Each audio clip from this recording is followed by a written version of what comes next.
What's the Word in association with Ladbrokes. I'm Tom Malone, and this week I'm joined by Nicola McGeady of Ladbrokes. I think your debut on What's the Word, I know, yeah, I am. Go easy on me, guys, okay? Don't be mean. Yeah. Exciting times. Right, Johnny Ward. How are you, Tom? And Toby Jennings as well. You've been moved down beside me. Why is that? Is there a we're reason? getting closer together, Tom. I thought you'd just been kept away from Nicola then. Forever together forever. The restraining order is 4 yards, so Okay. Looking forward to this weekend? All-Ireland hurling final? Hurling wise, yeah. No, it should be a cracker. It's been some hurling championship, epic. And I'd say we have another treat in store, I'd imagine. It's going to be really good. I know Johnny is very nervous, and our colleague Michael Mulvihill hasn't slept all week. I know, yeah. But Johnny, where are you from? Galway. Ah, right, okay, exciting. Thought you knew me a I'm bit jealous. better than that. Yeah. He brings it up like every week. Yeah. Obviously a It's regular. my debut, guys. Is it not sort of feeling all a bit wrong, like? That it's in middle of August. I don't mind that too much, but I just think as the champions, you're not as nervous as you were last year. Like, it's not, because we were waiting so long for Galway to win anything, and Michael Mulvihill, like, he's, reliably assured me that he's not talking to me on Sunday. Yeah, he is from Limerick, just to clarify. Yeah. Few Limerick representatives actually around the place, but you are confident in it? No, I wouldn't be confident, no. Really? You just said you were? No, I wouldn't be confident. But I'm really looking forward to it, and the show, the game that they've had on has really just kind of built up nicely to what has been the best hurling championship ever, I think, genuinely. And who wins? Go on, do you have a bet? I think Limerick. I think Galway will win, but I wouldn't be confident. Do you have a bet for it? I'm pretty confident Galway will win. Yeah, I think they're building up to a crescendo. I think we'll see the best Galway performance all year in the final. Okay, good stuff. There you go. What do you think, Nicola? I think Limerick are going to edge it. Sorry, Johnny, but they're young, fresh, and just going to be so hungry for it. So I think very little between it. We've seen how close these matches have gone all summer. Semi-finals both ended in a draw. I'd actually probably go for the draw. So, yeah, at 9-1, I think it's decent enough value. That's how tight I think it's going to be. Well, the hunger is a fair point, though. I'm slightly worried that Galway. Hunger. It's an All-Ireland final. I know, but Galway have been there and they've experienced it. Like, Limerick will be just like rabidly wanting to win. You wake up on a Saturday morning and you're hungry to back every single winner on a Saturday. It doesn't mean you're going to back every winner.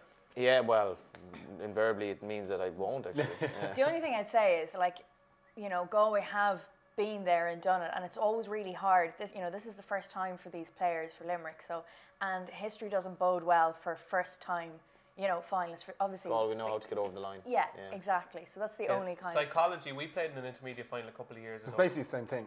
Yeah, obviously, the same level. But I could not believe lads that were so confident in real life, day-to-day basis, you think like they cope with anything. They got into that dressing room and they were white. I was shocked just how a final can really get to people that you don't expect it to get to. So it'll be interesting to see. I think that will, and I think Geno's prediction that it'll be their best performance of the year, I'm kind of banking on that a bit as well, because I think they have held a little in. Okay. You backed them earlier on in the year, I assume. Backed them at 6-4 after they beat Wexford. Slight value now, like, so. Okay. But the Dubs -6, by the way, if I'm not here by the time that comes around. If you're not here by next week, Geno, are you with me on that? Survive. No. I think Dublin, you're Tyrone boys. I think Dublin could win comfortably by 3 or 4. We're going to have a private bet too. Okie doke. Let's move on to the Saturday racing action at Newbury. We'll start off with the Irish Thoroughbred Marketing Jeffrey Freer Stakes potential Ledger trial gets underway at 2:25. Nicola, how do they bet? Yeah, we can't separate the front two. Raymond Tusk, 11-4, as is Hamada. I prefer Hamada. I spoke to the traders. They're all very much in the camp of Raymond Tusk. But I just think, it's a deep race. He's up against the older horses, and I've been just so impressed by Hamada, who seems to be on a real winning streak. He came back after a long break of 18 months, ended up winning at Wolverhampton, then at York, and then bolted up at Newmarket by 7 lengths. And I think it's been a bit of rain. There's been a bit of rain, but he's a versatile horse and will go on either or. Good stuff. Who are you with in the Jeffrey Freer? Oh, Hamada. Yeah, I know the traders. Sound like you're going to start a song there. Go on. Oh, Hamada. Yeah. I was blown away last time at Newmarket, and it was a proper handicap. Elgin was in there, won the Greatwood last year, and I just think all its form seems to kind of suggest that it's building up to be a group race performer. Really good performance last time. Even the horse that it beat at York came out next time and was just beaten in a better race. It's rated £8 higher now. So I think all the form with Hamada stacks up. It's interesting that they're going here and maybe not going for the Ebor. But I think Hamada is going to turn into a top star. Good stuff. What about you, Johnny? I'm kind of torn in this because I think that Harold might just get a soft lead under Ryan Moore. I'm not sure he wants the ground with as even with the little ease that's going to be in it. But like he's run the last day, he was completely out of his depth. He wasn't disgraced behind obviously the Stradivarius. But I don't see a lot of pace in this race. And if Ryan Moore can dictate, he's around about 9-2. I think his form is well good enough to win this. Raymond Tusk, as we were just talking today beforehand, the race he won at Hamilton was bang average. I think he will end up running in the Ledger, hopefully behind Kew Gardens. But very, very tricky race, and it's going to be tactical. There definitely will be a jockey who will pull something a rabbit out of the hat here. But I'm with the Haggis horse, tentative. Okay, just quick mention of the Ledger. Anyone fancy anything for the Ledger? I'm all over Kew Gardens. You're all over Kew Gardens. Kew Gardens. You're Kew Gardens, I Nicola? think we're all in the same camp there. No, I'm not. I'm at Wells Fargo. Oh. Okay, just What a just great therefore. name. But Yeah, and I love Far as I don't well. get it. Wells Fargo is like a big American institution. Oh, yeah. And he's by far. Oh, Yeah. yeah. What a name. And Farr was by? I don't know actually. Yeah. Who is he by? Pretty sure it was New Approach. Yeah, okay. We'll move on to the Hope it Hungerford was then. Stakes upcoming at 3:35 on Saturday. 7 pounds of heaven for this Group 2. Nicola, how did they bet? Yeah, Gustav Klimt 5-2. Sir Dan Slott's in there at 11-4. Labrisa Breeze is 7-2. Dream of Dreams is 7-1, and Breton Rock 8-1. As it's fairly tightly packed at the front, so it just goes to show what a competitive race it is. You know, this isn't a race that O'Brien has, you know, exactly won before, or even he doesn't go for it that often, and he's had a slow enough season by his standards, but there's still plenty of money for Gustav Klimt. I think Dream of Dreams actually looks like a nice each way kind of bet. He keeps on progressing, and I think he'll improve at this trip as well. The Gustav Klimt riddle, right? 7 furlongs, Group 2 on Saturday. Is that it? It could be. Aidan O'Brien has a 9% strike rate in Britain this year. Shh, keep that quiet. 9%. Like down from 25%. It's astonishing, really. He's at 133 runners in Britain this year, so he's firing more bullets. They're just not landing. But I went in to study this race, and I fully expected to tip Labrisa Breeze, whose form on softer ground is so much better than his form on quicker ground. And I went into the race thinking, right, I fancy Labrisa Breeze, but I have to find pace in the race because he needs a pace to chase. He's a sprinter that just about stays 7. And I couldn't find any pace in the race. And that made me think, if the Ballydoyle boys are doing their research here, there's only one thing they can do with Gustav Klimt. There is no pace in the race whatsoever. No front runner. They all want to be held up. They all want cover. I think Ryan could dictate this from the front. And what's the harm in trying it? Gustav Klimt has been so disappointed. Why not pop him out in front? They thought he'd stay a mile, dictate the fractions from the front, and I don't think they're going to get to him. He's not a horse I particularly like, but I just think if they do decide to make the run, which I think they will, I think he's going to be very hard to peg back. Okay, is that just a mistake other people have made all season long, that they expect once Ballydoyle have runners in the race, it's going to be flat out start to finish? Like you see the Phoenix Stakes last week, you saw the Irish Derby, the Irish Guineas as well, where they all actually went slow early. And I think they obviously suit their number one. Like, so in the Irish Derby, they were trying to suit Saxon Warrior, who sat handy. Last week, Sergei Prokofiev is not he's not an out-and-out stayer over 6, so I think it was more a case of trying to set it up for his finishing toe, but then he didn't settle. So I think they try and facilitate the best horse in the race, which I think is fair, Johnny, is it? is Gustav Klimt the best horse in the race, Johnny?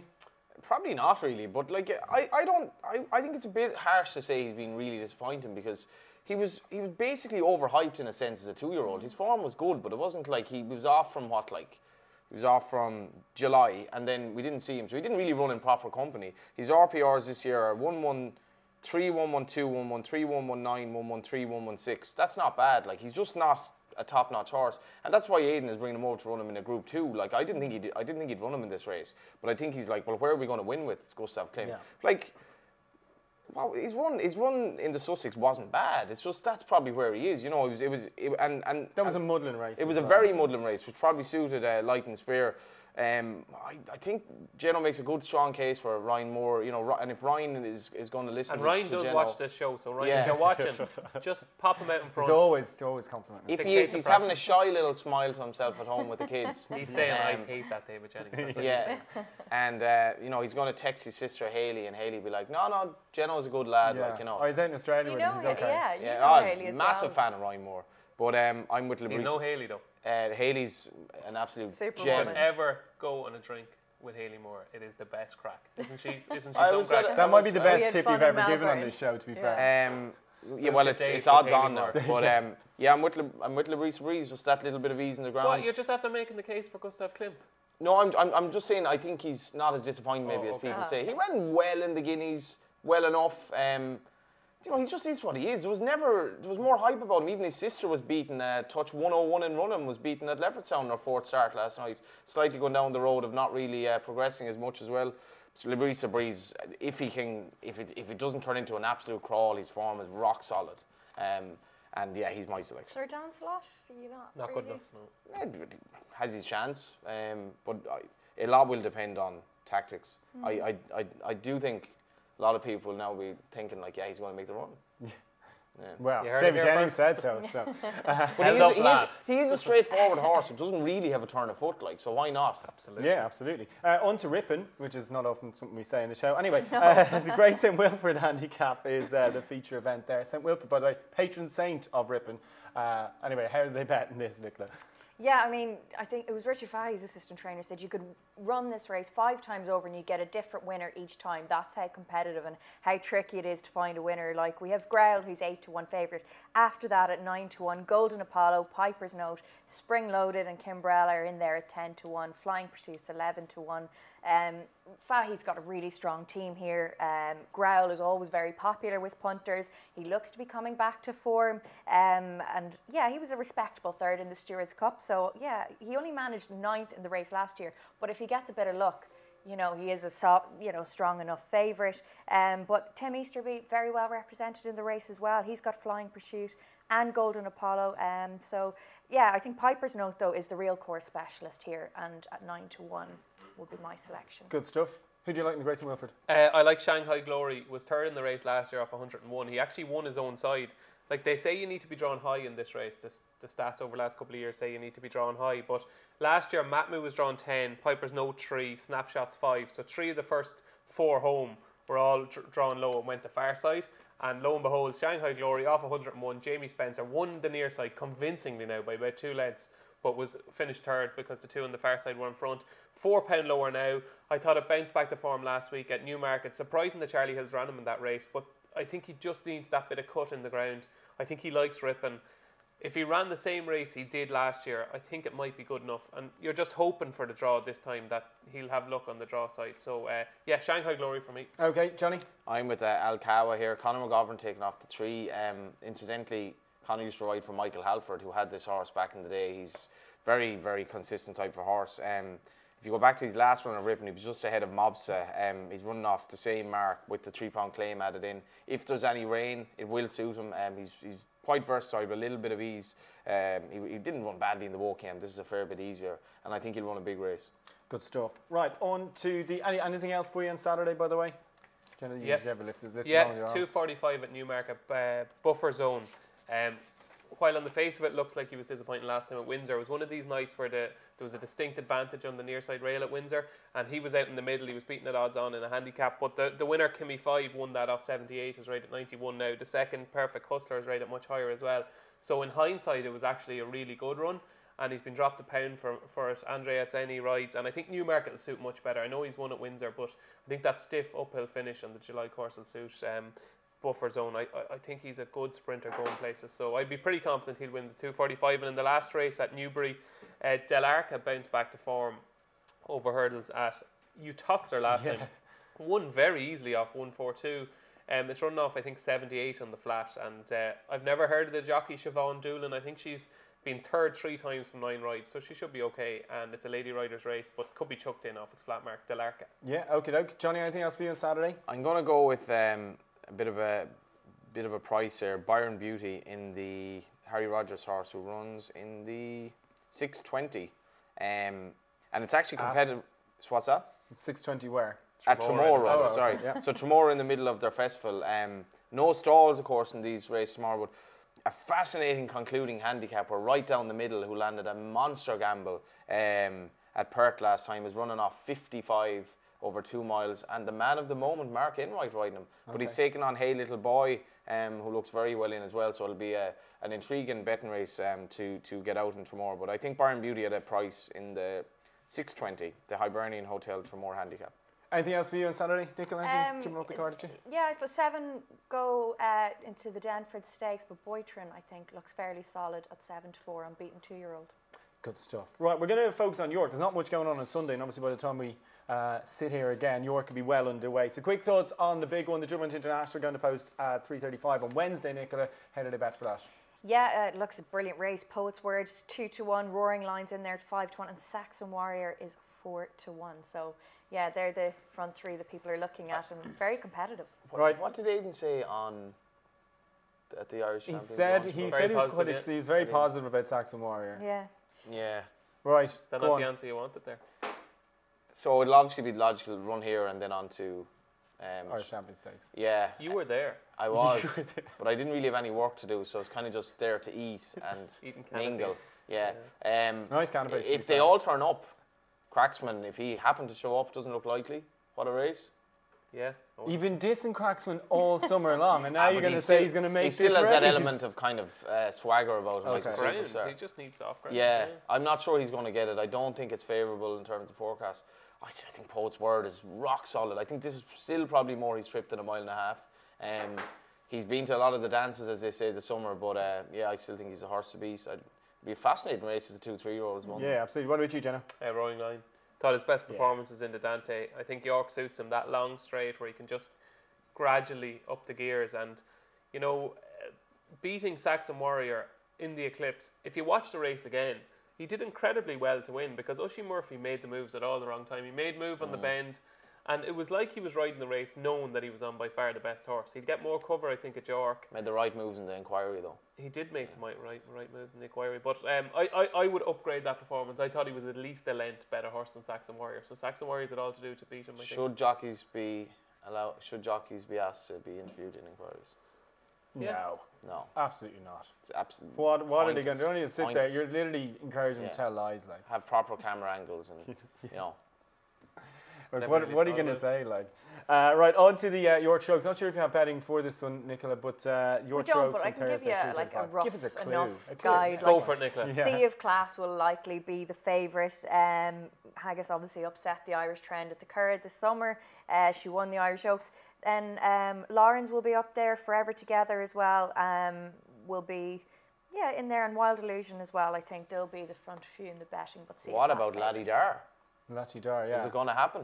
Imagine if she rocks up and takes on Sea of Class. Yeah, absolutely. It was amazing. And Forgotten horse, they really. were like. talking about Aziria potentially going there as well for Dermot Wild, but we'll. Yeah, I don't probably think not so. enough. Sea of Class is absolute class. Like, just love everything about her. If they do, if even 3 or 4 of them show up, it's going to be hell I of thought it a was interesting. James Doyle was interviewed after the Irish Oaks, and My favourite ride of the season. yeah, and he said too. he said it's funny. He goes, when I watched it back on the television, I can understand why people were kind of going, "Whoa, you were very casual" or blah blah. And he goes, during the race, it never felt like that. He said it was just, I was always getting there. I always felt confident. I know how good she is. She didn't need to be hit. And he said, in the race was very different to how you see the race visually on the replay. So obviously she's a superstar, isn't she? Yeah, absolutely. I Right, on agree to with the final big race before we sort of look again ahead to the Ebor next week. But Coolmore and Unthorpe upcoming on Friday at 3:35, and this is an absolute cracker, Nicola. Yeah, one of the bankers of the week will be Batash, an incredible horse. Is in there at 8-13. US Navy flags 9-2, and Blue Point is 6-1. Anything jump out for you against this monster? Tash, no, this is certainty. Certainty. What about the flag dropping back to the 5? You know, is this going to be the further the making of them? No. No. Yeah, I think Are that's you going to sing the Steve Palmer song? Am I gonna what? This will not be beaten. No, I can't. Jesus, I can't do a lot of things, but I definitely can't Is sing. Blue Point a bit hit and miss for you then? Yeah, I was very disappointed at Newmarket. Just didn't really have that kick. I think he's just better at Ascot than anywhere else. Yeah. Batash that's as good as it gets, Yeah. wasn't it? A good one. Yeah, my Well, mate. considering the pace early, the likes of Catchy were in there going absolutely flat to the boards, and he just hacked upside them. And then- was on the wrong side, Yeah. and then came across, and still it was incredible. There's a horse run on Tuesday or on Wednesday that is very interesting. Johnny, you might agree here. Tony Martin has had a really quiet season, but he does target York with the odd handicap, and New Cross was possibly the most unlucky loser of the entire week at Galway. Got no run up the home straight under Robbie Colgan. Runs in a 2 mile handicap. I think it's the 4:15 on Wednesday, and Any idea who'll ride? could be very well handicapped. I'd actually be hoping for Colin Keane, who rides a couple of the Newton Anner stud horses, but time will tell. I think this horse is well handicapped. Anything else for you at York potentially, or can you see past Batash in the Nunthorpe? No, I know he's a bit of he has his own ideas maybe before the race and all that, and that's a slight proviso if you're backing odds on. But my brother-in-law asked me to back him in a very drunken state the night before he ran at Goodwood, and I got completely embroiled in work or whatever on drink. On Friday. No. I was Actually, you were well behaved. I was working. To be fair. I was on the way to a festival. Forgot my contact lenses. Had to try to get contact lenses off Specsavers in Naas. Did you not get a Twitter shout out? That was in Galway. Forgot them again. I was miles behind with work and was working away in this like packed little two-door with like 5 people in it. Totally forgot about the race. And obviously, being the honourable man that I am, I said, well, I told you I'd do the bet, so I had to pay out in a horse I completely fancied myself. Did he have much? Great start of the week. It was a good bet. Couple of hundred? More. What a youch. Right, let's get on to some of our best bets. You know the way then he texts you like, oh yes, happy days. Oh no. Yeah. What a gent you are. One of the great ones. Honourable. Hopefully they're having their third child. They're actually due today, their third child. When is young Batash due to be born? Going to pay for it. Pay for the nappies. Yeah. They have this strange habit of just having babies around Galway being an All-Ireland final. This is the third child and they've all been born around this time. What happens 9 months before an All-Ireland final? They think about the All-Ireland final. Carefully planned bedroom Carefully planned. It's not like the GA families where it's like January kid, you know, give them the best chance. Or her. Let's move on to our best bets of the weekend then. Right, nap of the weekend, and give us the multiples. Of course, loud discount, best odds guaranteed in shops from 12 till 2 every day. So Nicola, we'll start with you. Okay, I really like Hamada. I'm going to stick with that in the Jeffrey Freer stakes. I'm going to go at Limerick to cover the handicap of 2 points. And can I throw in football into the mix? Whatever you want. Premier under 2.5 goals in the London Derby between Chelsea and Arsenal. Oh, that's a show. I would lay you that now. Oh, really? Right, we'll talk after. Yeah, you need to lay me as well. Right, okay, Johnny. We're all getting laid this morning. Get your tips in first before you get all sorted out. Before you get laid. Yeah, what's your best bet of the weekend? The best bet of the weekend is in the first division of the League of Ireland tonight. Shelburne -1. Okay. Shelburne -1 at Wexford. What price is that? Be about 4 to 5. Going to go for a next best of Derry City to beat. Watford to beat Derry City. That's also tonight. I thought this is a racing show, no? And the third is Bayern Beauty at Tramore. Okay, I thought you were going to say the third was Bayern Munich. Bayern Munich.